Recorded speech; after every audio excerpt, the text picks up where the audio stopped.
নমস্কার, আমার নাম মৌমিতা বর্মন। আমি কোচবিহার থেকে এসেছি।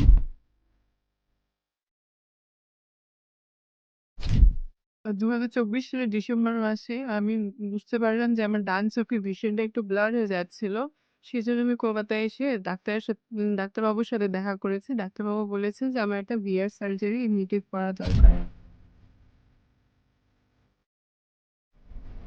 হ্যাঁ, আপনার রেটিনা ডিটাচমেন্ট হয়েছিল। তো সেইজন্য আপনার বিয়ার সার্জারি করা হয়েছে উইথ সিলিকন।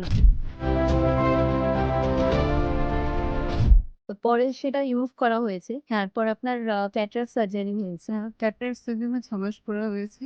যেটার পর আমি ভিশনটা ভালো দেখছি। এখন আপনার ডান চোখের ভিশনটা কেমন আছে? ডান চোখের ভিশনটা আগের থেকে অনেকটাই বেটার আছে। হ্যাঁ, যখন এসেছিলেন তখন তো আপনার হ্যান্ড মুভমেন্ট হয়ে গেছিল। তো এখন আপনার ভিশনটা ভালো আছে। 624। আপনার বাঁ চোখে কি হয়েছিল? বাঁ চোখে লেজার ট্রিটমেন্ট করা হয়েছে। জাইস লেজার হ্যাঁ। হয়েছিল। তো ওভারঅল ডান চোখ বাঁ চোখে এখন আপনি কেমন দেখছেন? ওভারঅল দুটো চোখে আমি আগের থেকে অনেকটা বেটার দেখছি।